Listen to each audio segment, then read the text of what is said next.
హైందవ ధర్మంపై దాడి జరిగిందని నేను భావిస్తున్నానండి. ఎవరి విషయంలో అనుకుంటున్నారా?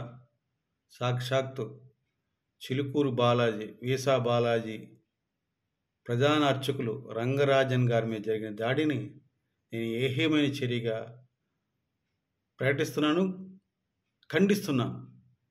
ఇటువంటి తప్పుడు పనులు చేసే వ్యక్తుల్ని నడి రోడ్డు మీద ఉరిశిక్ష వేసిన తప్పు లేదని నేను ప్రగాఢంగా చెప్పగలను. ఎందుకంటే ఆయన ముక్కుసూటిగా వెళ్ళే వ్యక్తి. వాళ్ళ నాన్నగారు సౌందరరాజన్ గారు వాళ్ళు ఉండి లేకుండా ఎవరి దగ్గర పై డబ్బులు తీసుకోకుండా గుడిని, ఆ యొక్క ఆలయాన్ని ఒక స్వయంగా నడుపుతున్న గొప్ప వ్యక్తులు.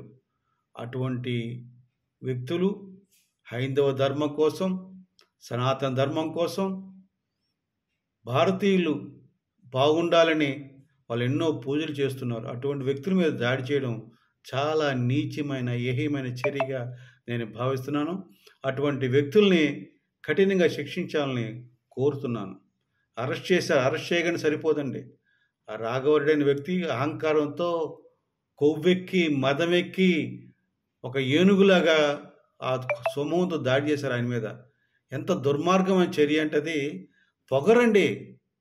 మేము డబ్బున్నోళ్ళం, మదం ఎక్కున్నోళ్ళం, అధికారం ఉంది మాకు, మేమేమైనా చేయగలం, చట్టం మా చేతిలో ఉంది, చట్టం మాకు చుట్టం అనే మితిమీరిన అహంకార పూర్తమైన ధోరణి ఉండబట్టే వారు ఇట్లా చేస్తున్నారండి.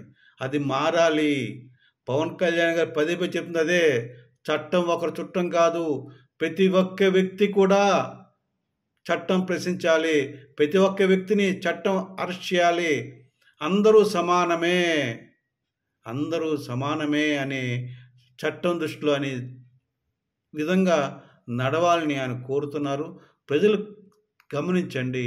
అటువంటి వ్యక్తులకి పూర్తి సహకారం అందించి సమాజం బాగుండాలని కోరుకోండి.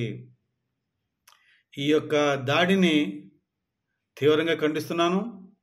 ముఖ్యంగా ఈ యొక్క దాడి జరిగింది తెలంగాణ రాష్ట్రంలో కనుక, తెలంగాణ రాష్ట్ర ముఖ్యమంత్రి, ఆయన హోంమంత్రి కనుక ఖచ్చితంగా దీని మీద ఈ యొక్క సంఘటన మీద పూర్తి బాధ్యత వహించాల్సి ఉంటుందని నేను ప్రకటిస్తున్నాను.